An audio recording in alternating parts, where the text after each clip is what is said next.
اکثر یہ سوال آتا رہتا ہے کہ جی بیڈ 42 انچ کا اگر بنائیں گے تو درمیان میں وتر نہیں پہنچتا یا وتر پہنچانے کے مسائل ہیں۔ اب دیکھیے کہ ہم نے 50 سال بہت محنت کر کے اپنی زمینوں کو تباہ و برباد کیا ہے۔ اس میجر جو ایشو ہے وہ پانی جذب کرنے کی صلاحیت جو ہے اس میں ہم نے بہت کمزور کر دی ہے، بہت ہی کم کر دی ہے۔ اور اس کی وجہ یہ ہے کہ بار بار ہل چلایا، بار بار پانی میں ڈبایا زمین کو، اور اس کے بعد زمین کو ننگا رکھا۔ زمین اس وقت ہماری ڈیڈ ہو چکی ہے، یہ جو قابل کاشت زمین رہی نہیں ہے، یہ دھندل بن گئی ہے۔ جس طرح کچے راستے کے اوپر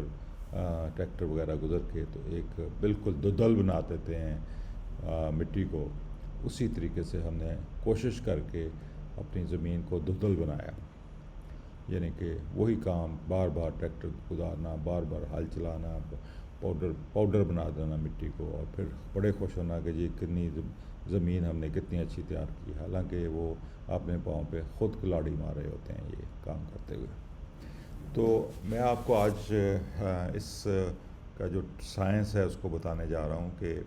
اب اس تصویر میں جو آپ کو نظر آ رہی ہے اس میں دیکھیں کہ درمیان والی جو لائنیں ہیں پودوں کی وہ کتنی زیادہ تندرست ہیں، کتنی زیادہ بڑی ہیں سائیڈ والی لائنوں سے۔ اس کی وجہ کیا ہے؟ کبھی آپ نے سوچا کہ درمیان والی لائن بیڈ کے اوپر اس کا ویگورس زیادہ ہے، زیادہ اس کا قد ہے، زیادہ اس کا شکل و صورت اچھی ہے؟ تو اس میں میں آپ کو بتاتا چلوں کہ موئسچر جو ہے جب نئے بیڈ بناتے ہیں خاص طور پہ، اور بیڈ ہمارے جو ہیں ننگے ہوتے ہیں، تو اس میں پانی جذب کرنے کی صلاحیت واقعی کم ہوتی ہے، کیونکہ ہم نے زمین کو جیسے میں نے پہلے عرض کیا تباہ و برباد کیا ہوا ہے۔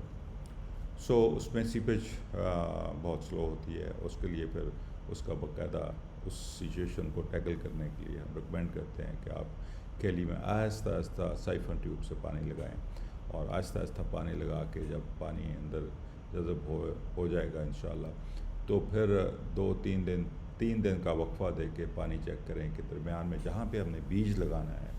وہاں پہ نمی ہے یا نہیں ہے۔ اگر وہاں پہ نمی نہیں پہنچی کسی وجہ سے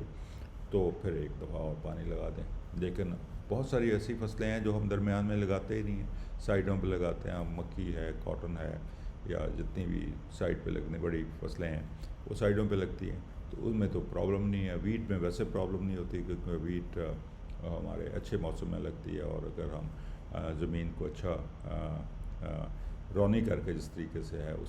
اس کے بعد بیڈ بنائیں اور اس کے اوپر لگا دیں، تو پھر جی جو ویٹ کی جرمینیشن یا کسی بھی کراپ کی جرمینیشن کا وہ مسئلہ نہیں رہتا۔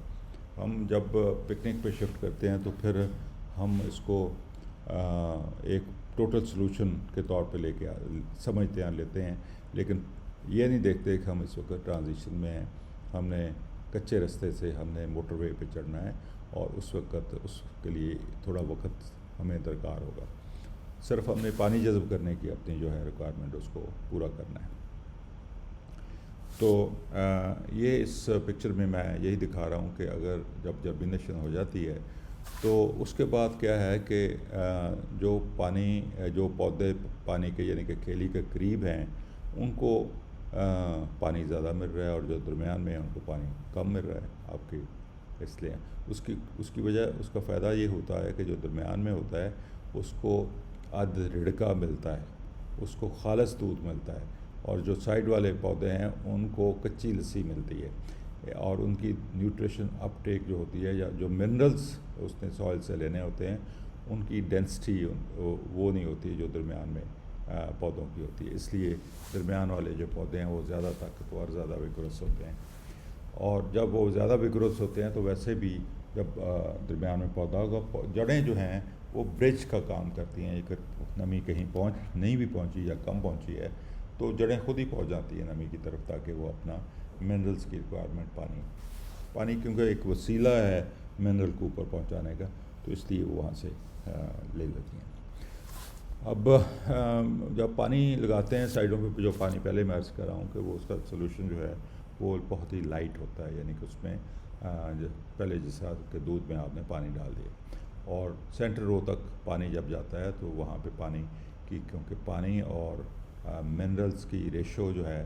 وہ پلانٹ کے لیے فیوریبل ہو جاتی ہے. پانی کم ہوتا ہے، اس میں منرلس کی مقدار زیادہ ہوتی ہے، اس لیے جو پانی اپ ٹیک کرتا ہے زیادہ منرلس کو اوپر لے کے جاتا ہے، جس کی وجہ سے پودا زیادہ طاقتور، زیادہ صحت مند اور زیادہ پیداوار دینے کی صلاحیت ہوتی ہے اس میں. So moisture in the centre of the bed matters for seed germination, یعنی کہ پہلے بھی میں نے عرض کیا کہ بیڈ کے اندر پانی وغیرہ کا جو سلسلہ ہے یہ صرف اور صرف ایک چیز کا مسئلہ ہے کہ آپ نے سیڈ کی جرمینیشن کیسے کروانی، کیونکہ سیڈ کی جڑیں ابھی نکلی نہیں ہوتی. تو اس کا پہلی دفعہ جب آپ شفٹ کرتے ہیں تو اس کا بہترین طریقہ یہی ہے کہ آپ جس طرح پرانے باقی فصلیں کاشت کرتے ہیں کنونشنل طریقے سے کہ رونی کر کے آپ اس کے بعد اس کی بجائی کرتے ہیں. یہ تو نہیں کرتے کہ پہلے بیج لگاتے ہیں اور پھر رونی کرتے ہیں نا. اسی طریقے سے پہلی فصل جو ہے آپ پہلے رونی کر لیں، یعنی کہ گہرا ہل چلا کے آپ نے اس کے بعد پانی لگایا رونی کی، اور رونی کی زمین رونی جب وتر آئی تو اس کے بعد آپ نے زمین کو تیار کر کے اس کے بیڈ بنا لی. اگر آپ کے پاس پلانٹر ہے تو بیڈ بنا کے آپ اس کی پلانٹر سے بجائی کر لیں، اور اگر پلانٹر نہیں ہے تو پھر آپ پہلے چٹا بٹا دے کے تو اس کے بعد بیڈ بنائیں تو آپ کی ایک دفعہ جرمینیشن ہوگی. اس کے بعد تو جڑیں جو ہیں وہ پانی کی خود تلاش کر لیتی ہیں، اور جتنی پانی دور ہوگا، جتنا پانی